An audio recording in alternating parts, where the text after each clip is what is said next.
All right, good morning. My name is Jeffrey Katz. It's Jeffrey-Katz, and I'm the Chief of the Boynton Beach Police Department. I appreciate you taking the time to come out this morning. As I'm sure most of you recall, in August of 2014, one of our police officers, Jeff Williams, was run over by a vehicle fleeing from police. Jeff's spine was broken in 2 places and had to be surgically fused back together. Jeff lost a piece of one of his ears. His face was permanently disfigured. And during his stay in Delray Trauma, caring medical personnel spent over 2 hours digging pieces of asphalt from his face and body.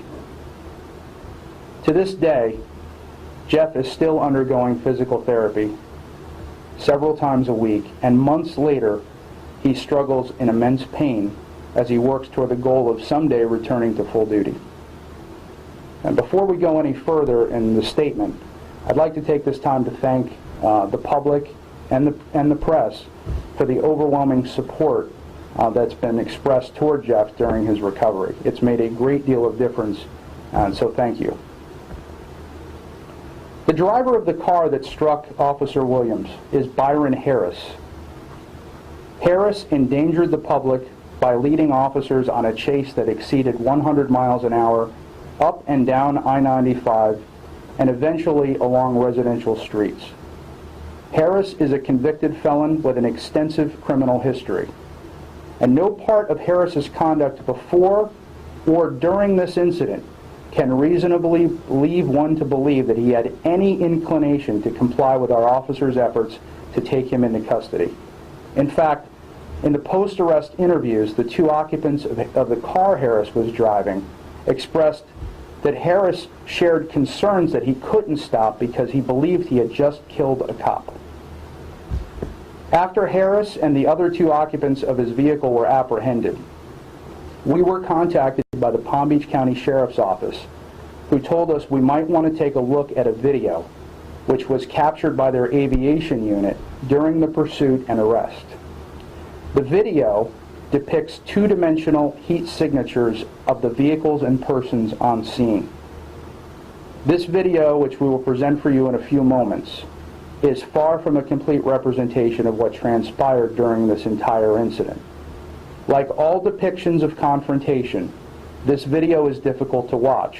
And again, because we are watching 2-dimensional heat signatures, we are left to draw subjective conclusions with regard to critical details of what transpired during this arrest. The process of determining if our officers' actions were justified lay in clearly distinguishing between what we know, what we can prove, and what we believe. We know our officers used force, and we know they reported this force before being made aware of the existence of this video. We believe that's important. But the question is, was the level of force reasonably objective based on the level of resistance they experienced and the fear officers felt as they confronted these subjects who they believe had just killed one of their coworkers? This video provides no insight into those critical questions. Harris endangered everyone's lives, not just the officers, but the public as well, by driving the way he did to get away from police when he thought he murdered a police officer. Police officers are lawfully justified to use force as appropriate, and these actions are authorized by Florida statutes and duly constrained by the United States Constitution. As a command staff, we have a responsibility to do our due diligence to ensure that when circumstances dictate and our officers need to resort to violence in order to control a chaotic situation such as this one, our agency standards are followed. These standards require that the application of force is lawful, appropriate, just, and reflective of the will of the community we serve. We must also validate what was written in our officers' incident reports with the video presented to us days later. As a department, we don't possess the technology or expertise to accomplish this objective. And as a result, last September, we reached out to the Palm Beach County State Attorney's Office and the Federal Bureau of Investigation and requested their assistance. That investigation is still ongoing, and it is our sincere hope that these agencies are able to help us decipher the encounter on the video. I'll now play the video for you. Following the video, I'll do my best to answer any questions you may have.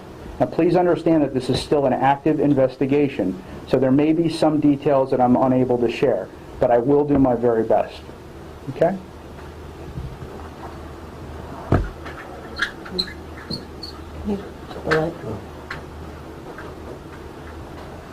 Everyone ready?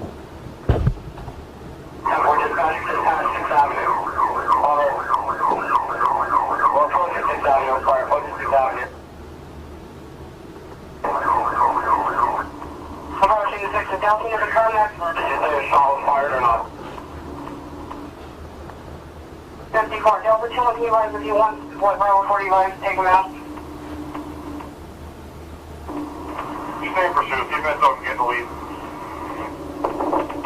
Alright, we're getting clean off of 6th Avenue. Stand by for you still left.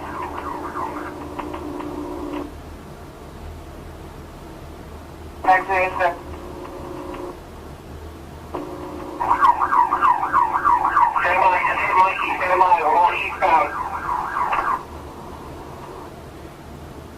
Eastbound, 1093.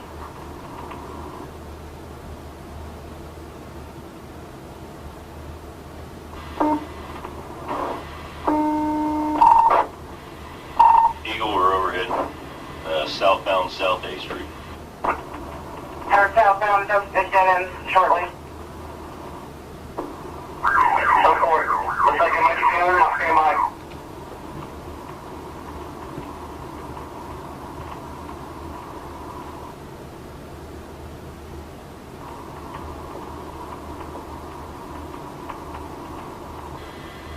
Watch your crossfire, guys.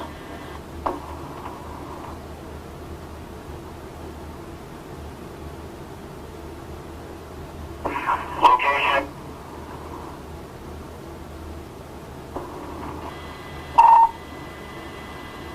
The South A Street and Elm Street.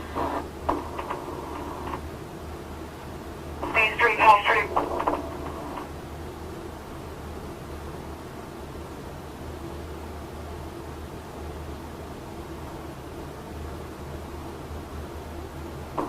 You know South State?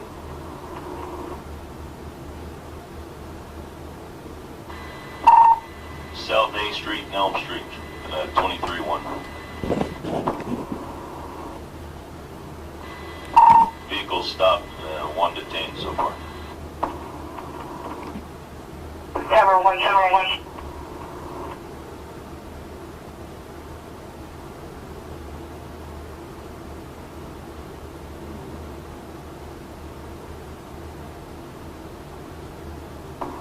Boynton, the Eagle just be advised, our radios are down. Please give updates.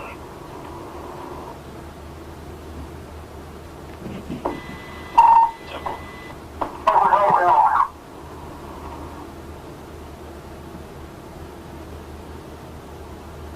Attention. All custody. Camera on custody 219. Later, call the front desk, please.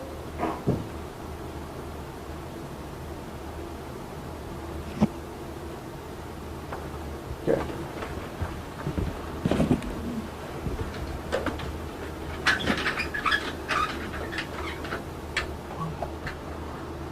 All right, does anyone have any questions? Yeah, why are you releasing this today? The state of Florida is continuing with their prosecution of Byron Harris.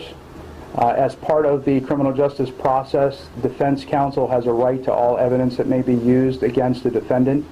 Our understanding is that the defense counsel has filed for discovery, and we anticipate the video to be provided to the defense counsel today.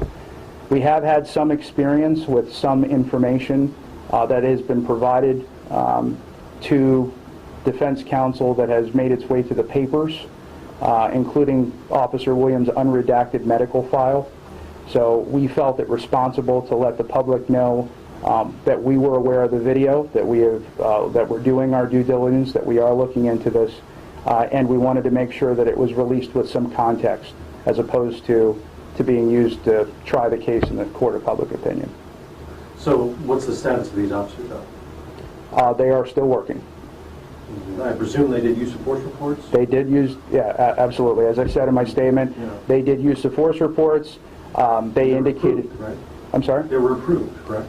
The use of force reports themselves as documents were approved. However, at the point in time where we took all of it in and took a look at it and compared it with the video, you guys have seen the video, so you can recognize that there is some challenge to identifying what person came from what car, what person was in what location.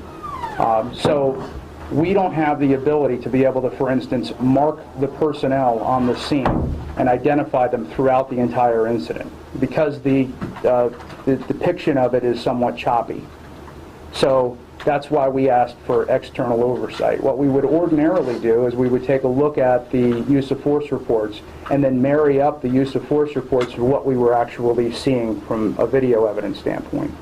But because we weren't able to do that, that's why we requested an outside investigation. So these officers have not been disciplined? Who would you discipline? Because we have heat signatures, you know? Sure. Anybody else? Well, yeah, what's the reason for the initial pursuit? Describe that for me. I understand that our officers attempted to conduct a traffic stop. I don't have all of the details of that, and that will certainly be part of the administrative investigation following the inquiry that's being done right now. That wasn't included in any of the reports? I think I remember some about failing to stop for a red light. Yeah, it was a traffic stop. There were some other circumstances as well. I believe that there was an indication in the report that officers observed the subjects inside the vehicle tossing a white powder outside of the vehicle as it was fleeing and that type of thing.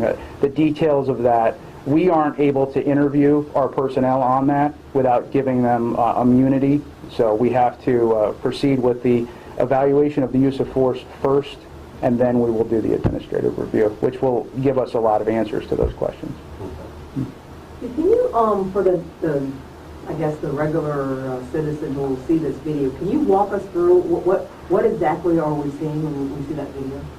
I wish I could. If I was able to really discern everything that was happening in that video, if I had the ability to do forensic video enhancement and ascribe specific behaviors to specific individuals, I wouldn't have asked for the outside review.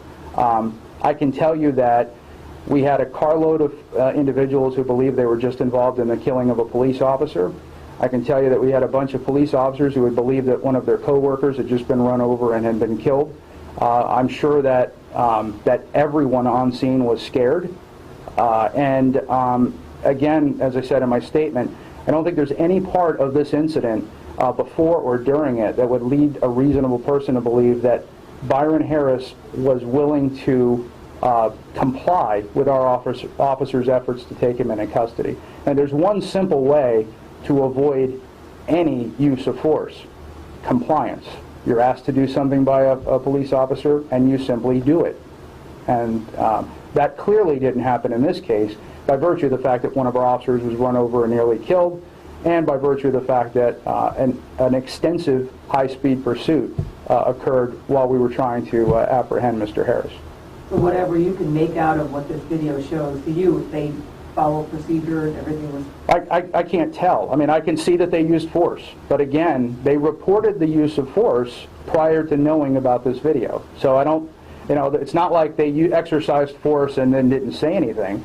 They exercised force and they documented it. And I think it's important to be clear that, law enforcement officers are justified and lawfully able to use force as appropriate.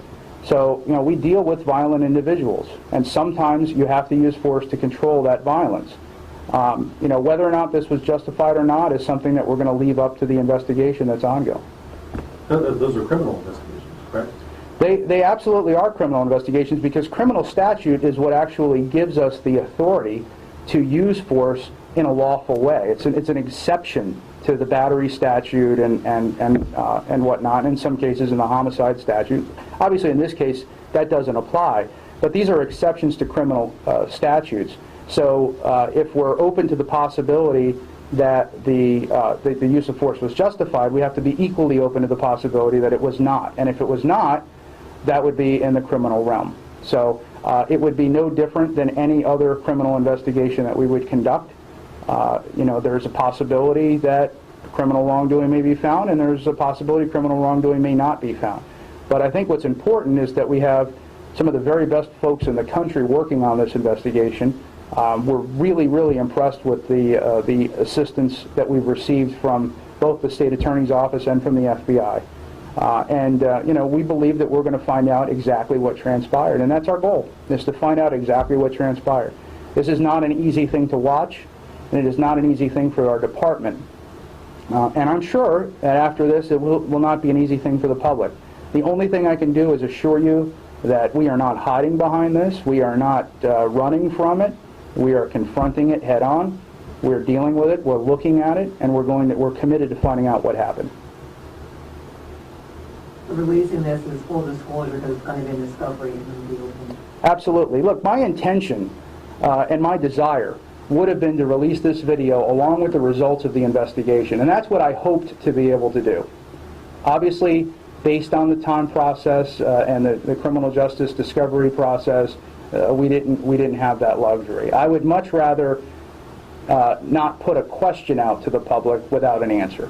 Obviously, that would be the most responsible thing to do. But I also recognize that based on our previous experience, that this is going to get leaked, and this is going to come out, and then we're going to have to try to play catch-up in explaining what we did. So I think it's important that we put it out now and we share with you, this is what we've done so far, and this is a process that's been going on for months. And we hope to get a resolution relatively soon.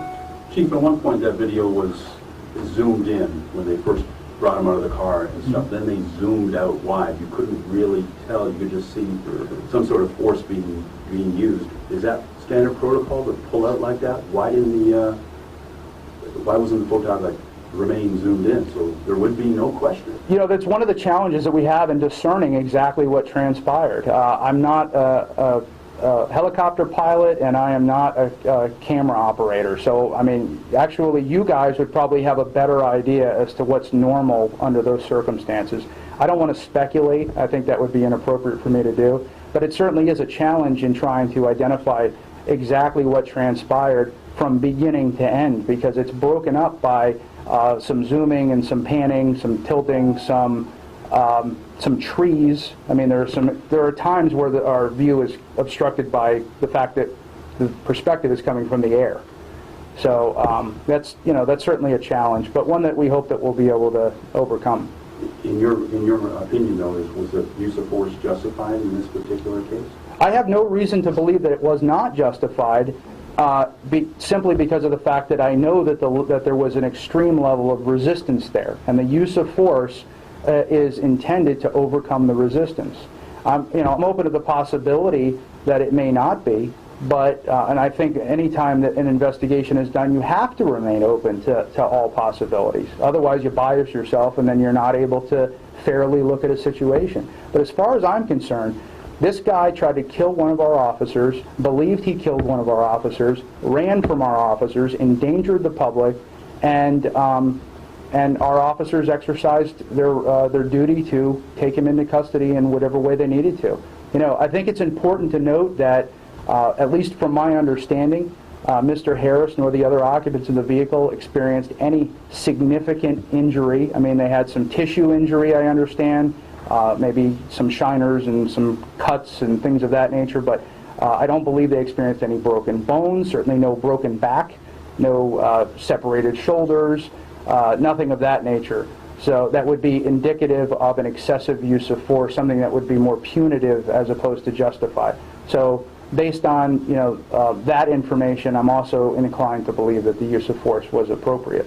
But again, we have to be open to all possibilities, and really that's not up to me. That's one of the advantages of giving it to an outside organization that has no bias whatsoever. Go ahead. I was going to ask, if they were resisting arrest, if Harris was resisting arrest, why isn't he being charged with that? I can't speak to the charges. You talked to the state attorney's office, I'm sure. Right. Well, the decision to charge for specific counts and for specific charges is the state attorney's decision. So they would have to speak to why they're charging what they're charging. Are you upset that they're not charging him with resisting? I don't have the luxury of having a sense of personal feelings when it results to what people are charged with. We do a job, we do a tough job, and we have to allow the system to work. If you become personally invested, then it creates problems. So, no, I'm not. Okay. What about, you're talking a lot about Harris, but the other two passengers in the car, presumably innocent. I mean, I believe the charges were dropped against them. They pleaded out or something to something lower.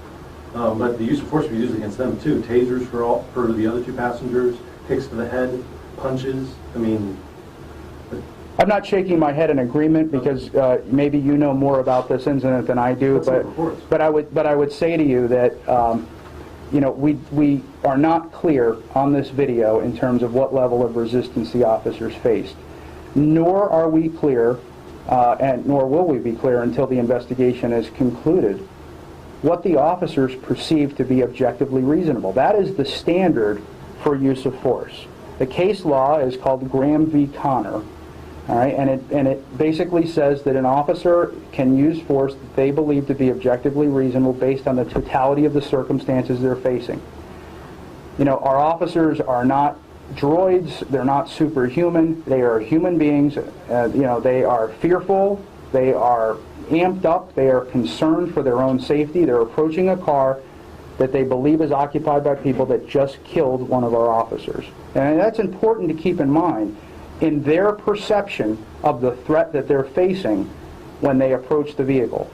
And as people are being removed from the vehicle based on whatever level of resistance they're facing, they're going to filter everything through that lens of perception that, hey, these guys were just involved in the killing of one of our officers. So I think that that's an important thing to remember. We like to think that officers in droid-like fashion will go up to a vehicle and, like RoboCop, take someone into custody completely dispassionate and not have any personal concerns for their own safety and well-being. But that's just not the way it works. So, yes, sir, you had a question. Yes, if the defense counsel wasn't requesting this video, would your department release it? No, not until the conclusion of the investigation. At the conclusion of the investigation, absolutely. But because we have an active investigation and because we've now gone public with this video, it is not going to help the investigation. And my desire, my goal, is to get to the bottom of exactly what happened. But now there's going to be public influence, and there are going to be people that are going to be pushing for specific outcomes that aren't going to have the details of this investigation, and perhaps the details of the investigation that we would have received had we not gone public. But we do recognize that the video was coming out, and we felt it responsible to do so with some assurance of context to our public. Well, discovery documents become public record inherently when they become discovery. That's absolutely true. Well, I want to ask you about, when did you first see this video, or hear of this video? I first heard of the video a day or two after the incident. I was actually away in training, and I received a call from a colonel from the Sheriff's Department who told me, you might want to take a look at the video. And I reached out to the acting chief in my absence and asked the acting chief to get a copy of the video. They secured it.